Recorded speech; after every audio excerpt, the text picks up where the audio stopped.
Hey guys, Rorius here. Welcome back to Half-Life 2 Episode 2. Now, quick disclaimer at the start of the video. I know I've been doing this a lot recently, but I've been playing around with my recording settings and stuff like that.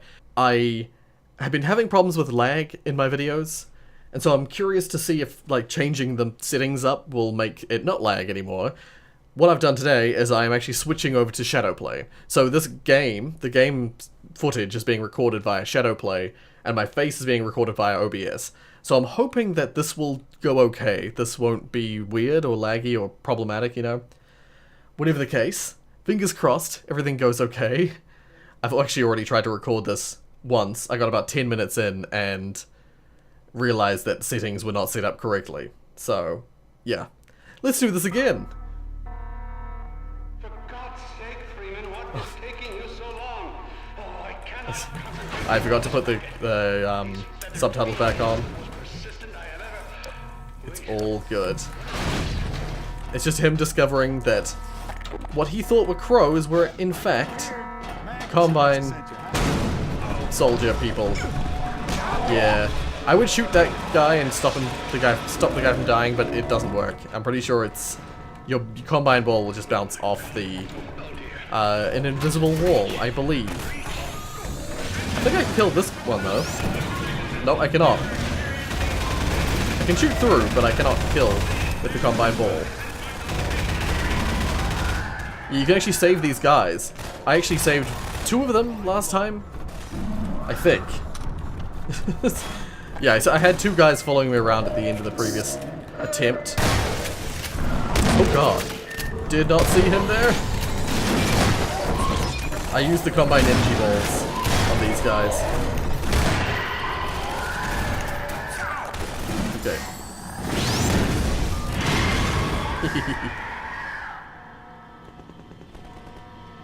Yeah, they're all dead, and I saved 2 of them. Yay! But anyway, let's stop those guys right in their tracks, and let's have a listen to this. One of the main goals for hunters was to make the player feel he was vulnerable wherever he might hide. This arena in the secondary silo became our testbed for improving the hunter's close combat behavior. A classic combat space, featuring multiple exits and many possible paths, we tuned it for a strong cat-and-mouse gameplay experience. While players have many options for escape, the map is designed so that hunters will never completely lose them, but always be able to pursue and flush the player out of hiding. Yeah. Interestingly though, whenever I play this section, I always just go for the kill. I always just go for the brute force, straight to the kill. So I never get to see that. But no, what I said last time is that this area is interesting because firstly, yeah, because I'd always just go for the kill, I never utilize what they say, but it's always interesting to hear where sections are used in development for testing purposes. While this is like a fully functional section of the map, and fully functional section of the game, it's supposed to teach you how to correctly... What the... Like, I just stopped moving. Excuse me. Like, to sort of... How to handle the hunters in close combat and stuff like that. And in situations where you feel like you want to hide, but you can't hide because the hunters can get to you. What the hell was I saying? It's interesting to see what they use to test these things, you know? How they come to the decisions they make while developing. Now these guys just lose interest because they can't climb up a ladder. Oh, that's right. I went down here for them to come this way. Damn it. That did not go as well that time as it did last time.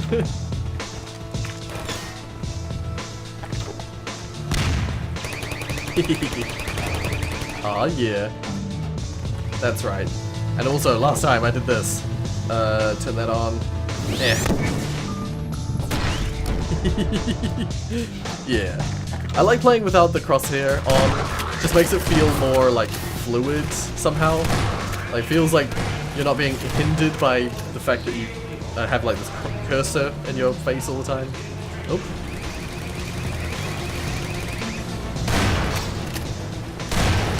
Damn it. I'm pretty good at determining where the center of the screen is anyway, so I'm not really bothered. Damn, I did the same thing last time. I went to get the crossbow out and I got shot in the face. I suck. Any more enemies? I love how even when you zoom in, there's no crosshair. Now, what I did last time, I will come back for this node once we get to the end of the combat phase here. Well, there's a... Oh god. Forgot he was there. Ow. Oh, I killed him. I killed him really quickly.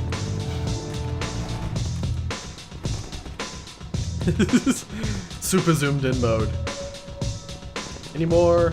Oh, shit. Damn it. I killed one of them, and then the other. Yeah, I got up to here, and then I went back for the node. So let's go back for that node. On our way back, though, because I am brute forcing it. Kind of brute forcing it even more this time, purely for the fact that I've already played this. I suck. Yeah, we'll come back to for this node. I'll wait for the music to stop, and then I will listen to this node. Yeah, they've actually got these like physics objects around with the intention that you can use them against the hunters. These are actually really effective because they're launched like a missile at the hunters.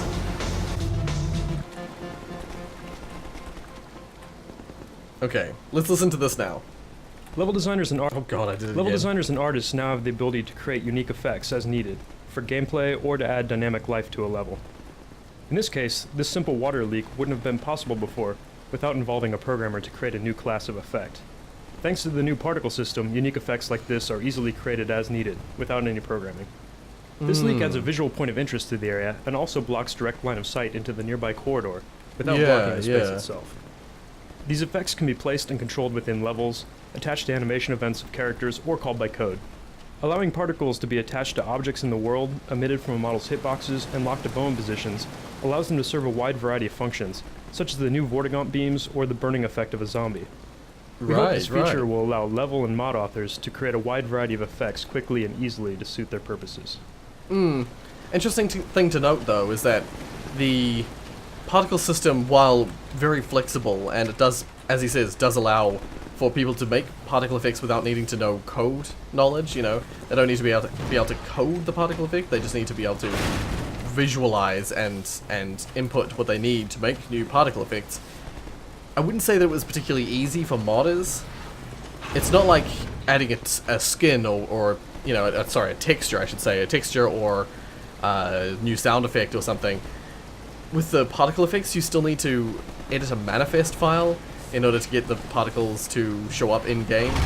So like, someone who wants to just make a map for episode 2 or whatever, and just wants to include a quick particle effect, you know, a throwaway particle effect in their mod or their map, more accurately, they can't just include particle effects in their mod files. So they have to include a modified manifest in there, and not everyone wants to download or, you know, replace an original Half-Life 2 Episode 2 manifest, particle manifest that is, just to run you know, to play a map or whatever.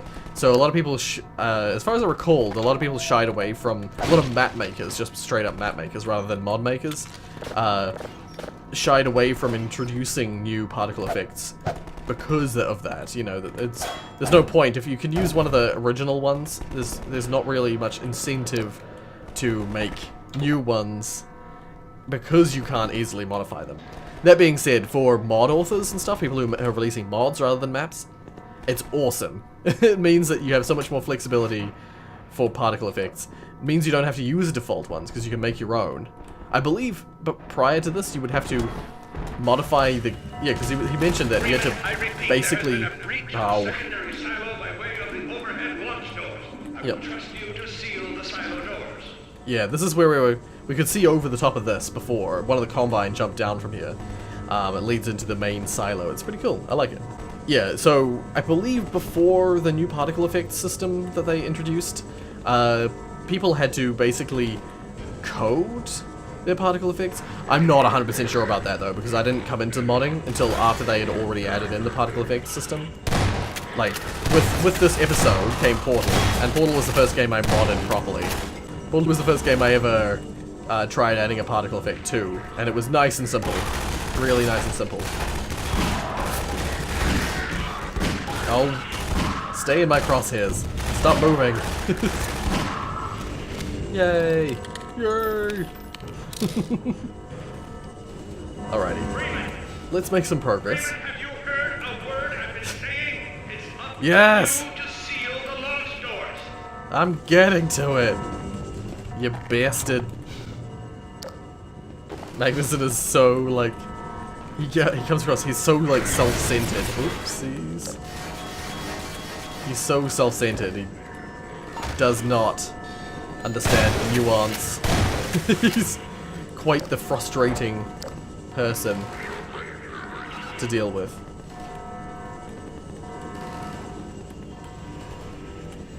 I don't know, when I first played the game, I just hated him. I didn't like him at all. Some people like Magnuson, I'm not one of those people.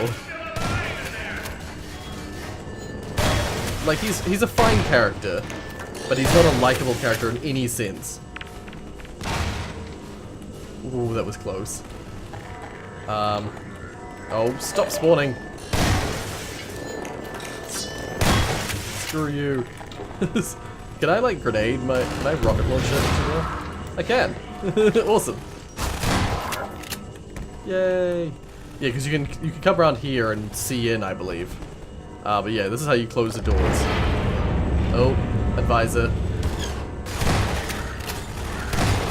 Also, so apparently, I was reading the other day, I was never aware that the advisors are not actually like the leading race of the Combine. Advisors, much like Striders and Combine, you know, soldiers and all the rest of the Combine armies, the advisors just like them are, it's Elijah? Yeah. Oh, I forgot about it. Damn, I forgot. The secondary silo has been sealed.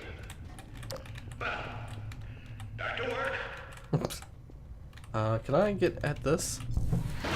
I can. Okay, so no, this is just a little side path. I don't know if you can get there from the other side or not. No, not really.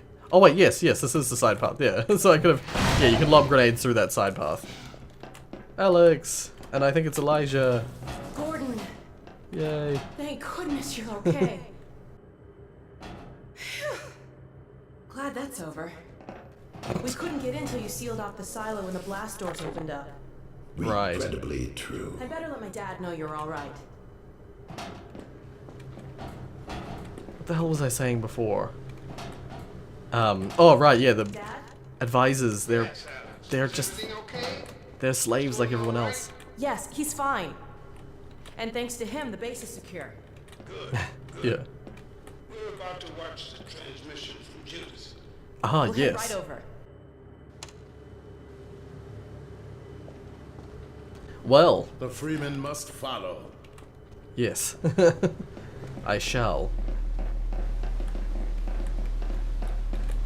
If you would take the freemen from here, Uriah, that's I it. can return to my place of honor at the side of the Magnuson. Sure thing.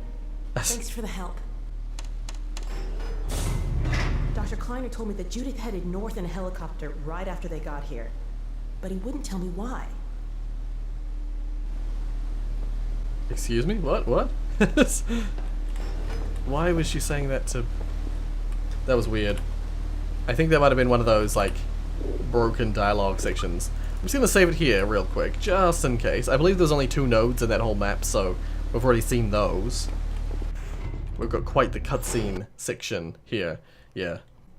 That's why I saved it. I'm fairly sure I picked out the location of the project. Yeah. It's hard to say Oh, how God. much of it might have survived intact You or go whether ahead. there's anything remaining that could compromise our work if it were discovered by the Combine. We'll need to take a close look at it, of course, but I should be able to give a better opinion within a few hours. If the site is whoever we think it is, then it should be no more than... Yeah, this is the part we've seen. Been spotted.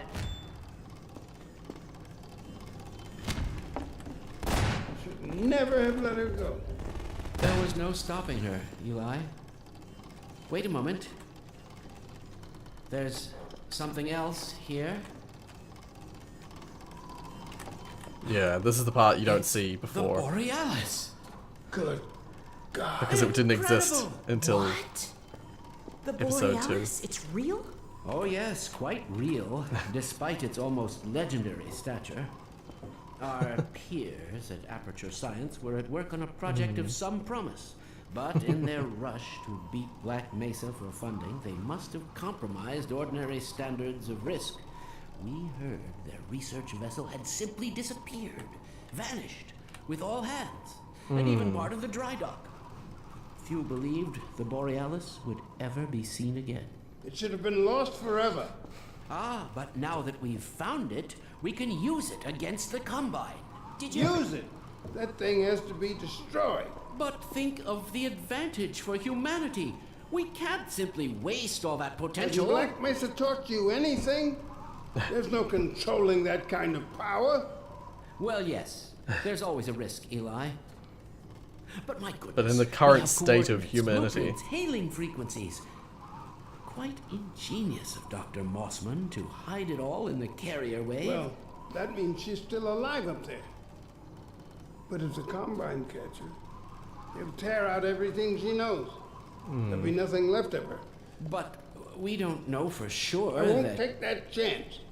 I'm going after her. Dad! Now, Eli, the only thing worse than Judith falling into their hands would be if they should get a hold of you.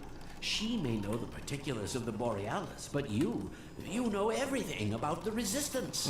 Listen to Dr. Kleiner, Dad. Gordon and I are more than able to handle this. We'll get her back. Kleiner, Get in here. where are you? Why isn't the decoding finished? Oh, fine. The code. Yes, Magnuson.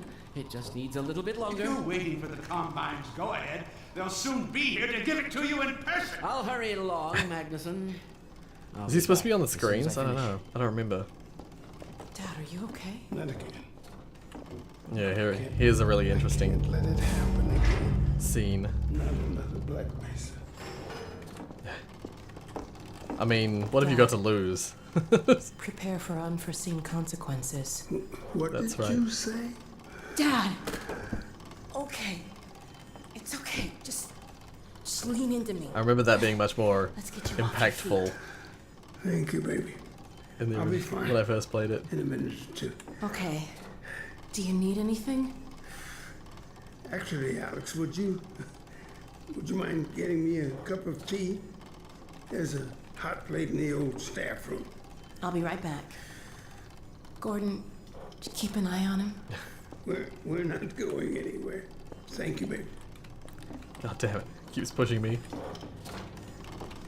Unforeseen consequences. The last time I heard those words was back at Black Mesa. You had just stepped into the test chamber when he whispered them in my ear. You know who I'm talking about. Our mutual friend. When he brought in that crystal, I knew I should have aborted that damn test, but I didn't. The whole world went to hell that day. And now he's using my little girl, putting words in her mouth. God damn it. I should have known when he rescued her it was for his own damn reasons. Gordon, there's so much I need to tell you. Between us, we may finally have a chance of, Here you go. Yeah. Is everything all right? there's nothing, honey. All right, people, change of plans. There is no way we can launch before those Striders are... Oh, excuse me if I'm interrupting tea time. I'll just step out until you've finished, if that's more convenient. It's all right, honey. See this bastard. Well, Freeman, I believe I've found the perfect use for you. Follow me, quickly. Use. We'll talk later. I'll catch up with you in a bit. Alright, let's quick save it. And freeze everyone. There we go. And now listen to this. Yeah, so before we do, yeah, that's an interesting scene, although it seemed way less impactful than I remember it being. I like how this is feeding straight into the bin. That's cool. I only just noticed that. I don't know why. I looked at it before. I didn't even realize. But no, that's a super interesting thing, and it's another one of those moments that makes me just really sad that Valve does not. It's like they don't care. They just don't even care. They have this meaningful story, and so many people feel so attached to it, give it so much importance, but they just don't even care about continuing and finishing that story. See, Eli was important because he's the only other character that you've ever come across who's aware of the G-Man, who seems to know who he is. And yet, the end of the episode, end of this episode 2, happens, and yeah. Let's listen to this. So a lot of times we'll try a line in several different ways, like set a different mood for a different scene, or maybe just do a different take on a line. Like one might be, it sounds trite, but you know, one excited, one not so excited, or one a little more pensive and thoughtful. Or suggestions are always thrown out there for new reads, and it's the coolest kind of teamwork. It's not just here's your script, go. It's let's work this out. Let's find the best middle ground, and everything is always pliable. You know, if it's not working, maybe we'll go back and do an instant rewrite or something. And for me, that's creative heaven. Absolutely. Yeah. Now, every time I hear her dialogue, her commentary nodes, it always just makes me want to do that kind of work more. Every time I hear it, I just think, oh, that'd be really interesting. It'd be really neat to try it out. I don't know if it's for me, but I'd love to try it. Aperture Science, being specialized in the development of portal technology, fit naturally into the cosmology of Half-Life. Yeah. Rather than forcing Portal into the Half-Life franchise, we used it as an opportunity to make our world bigger. By suggesting a long-term rivalry between Aperture Science and Black Mesa, we open up possibilities in both games that didn't exist when they were separate entities. Yeah. So, Portal was enriched by the fact that you could have that narrative of Black Mesa being better, being sort of better in terms of it's getting funding from the government and that kind of thing, than Aperture Science. But then you also open up the possibility of having Aperture Science as this other entity in the world along the same sort of scale or same sort of power as Black Mesa. Because Black Mesa was a huge weapons and technology research facility, company, whatever, and Aperture Science was of equal size but way less conventional, and so they were also doing amazing stuff with technology. Actually interestingly doing less with weapons technology, which is probably their downfall, actually. Because if they were doing weapons technology, they'd probably get more support from the government, But whatever the case, they did a lot with technology, but then because of their unconventional nature and their really inefficient handling of their company, they just don't have the same sort of support as Black Mesa. But anyway, let's continue. I really don't have time to continue, but I'll continue. Are they still frozen? They look like they're still frozen. I don't think they are. I think I've unfrozen them. But they still looked frozen. Freeman, Striders are coming. Yeah. A single one of those damn things could shoot down our rocket. Don't dare launch until all Striders are destroyed. Now, you've proved yourself capable, and the staff seem to respect you. Therefore, I'm putting defense of White Forest and this ingenious new weapon of mine in your hands. We call it the Magnuson device. Not my chosen label, you understand, but it seemed to please the personnel. It's just Uriah. Now look lively in Uriah there. probably named it that. Warm up the delivery port. Whatever you say. Now, what it is a sort of sticky bomb, although cleverer than that makes it sound. From your point of view, you merely pitch the device at the Strider's hull, then blow it up. I've struggled with a mechanism for launching the device, but, well, your zero-point energy field manipulator clears up that little problem. Now follow me, and we'll let you get in some practice while we still have time. Yeah, so basically, he developed this bomb, And I just so happen to have Eli's Don't be alarmed, gravity Freeman. gun. This Strider's days of impaling your friends are a thing of the past. Okay, pause. Good. Okay, and now let's listen to these notes. The Strider Buster, or Magnuson device, started life as a Half-Life 2 weapon called the Hopwire. This was a weapon that would Right, leap into yes, the that's air and right. create physical connections via ropes to the Yeah. surfaces around it. Yeah, Once attached, the ball would be suspended in the air, ready for action. it was like a web. We never shipped that weapon because it wasn't generally usable enough in our environments, especially Nah. outdoors. One side experiment created the black hole Hopwire that the mod community found in Episode 1's code. Yeah, You can yeah. still find videos of this in action on YouTube. The black hole version created a true physical vortex that sucked anything near it into an incredibly dense singularity. This created a small that's dense right. block comprised of all the mass and matter the vortex had collected, which the player could then pick up and hurl at enemies. Oh. We returned to the Hopwire for Episode 2, where we thought we could use it to tie the Strider's legs together and make it trip. Right. But the mechanic of hurling and attaching the Strider Buster was more fun for players, so we moved the weapon in that direction. In my opinion, a slightly less interesting direction, but probably a more usable direction nonetheless. This whiteboard art went through several iterations, from highly stylized to absurd, through to something we believed we could ship. I love how there's just a commentary node for this specific whiteboard. Of all the things you could put commentary nodes around for, they put it on this little one. Yeah, so it just shows you grabbing the Magnuson device, launching it at a Strider, and then shooting it with a gun, with a pistol. And then it has a few equations, energy equations, and like what looks like velocity equations. Whatever the case, let's get our gravity gun back out. Yeah. Now, out in the field, we'll supply you with all the Magnuson devices you need through delivery ports like this one. Yeah. For the safety of the base, these devices are deactivated. Right. They Yeah. cannot explode like those you will find in the field. That's right. Yeah. Now toss it at the main body of the Strider. Yeah. So you go like that, and then Good. and then once it's attached. Out the firearm of your... There you go. Not too difficult at this range, is it? Gets a bit harder when it's moving about and firing at you, of course. Now, let's Yeah. move on to a more challenging task. Uriah, send the target to the far end of the rails. Yeah. So this is like I have varying success when it comes to the. Why is this? The Strider's like activated. Very well. It's not supposed to be doing that. Try it now.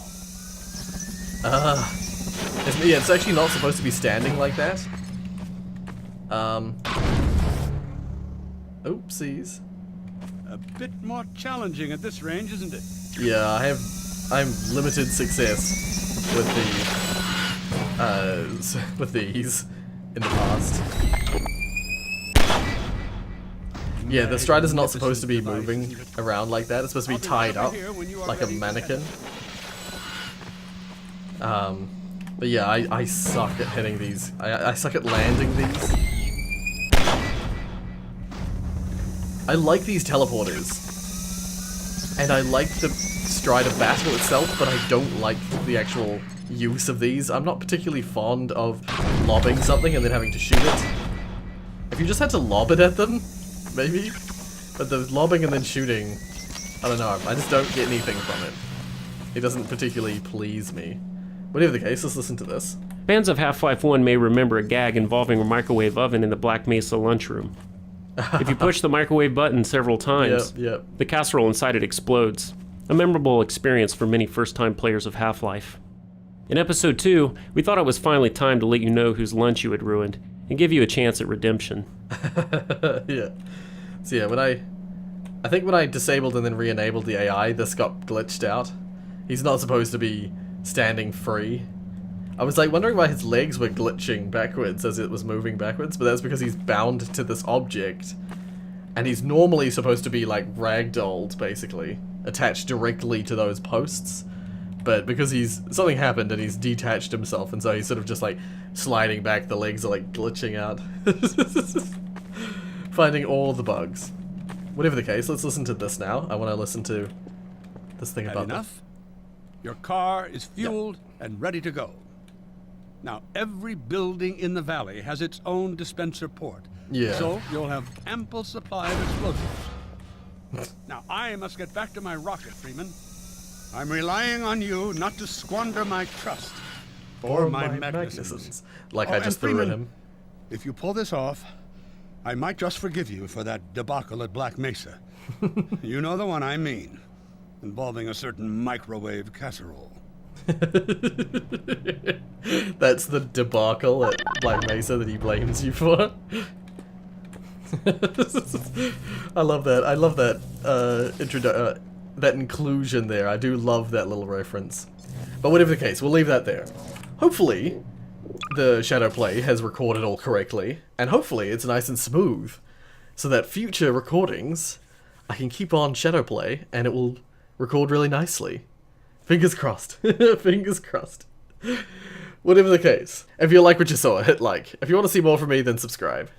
The next episode's going to be out on the field, and I might have to just do a longer episode next time, because I think from the start of the field through to finishing the Strider battle and then the last cutscene, or the last section of the game, it's all sort of one piece. I don't think I can chop that into two.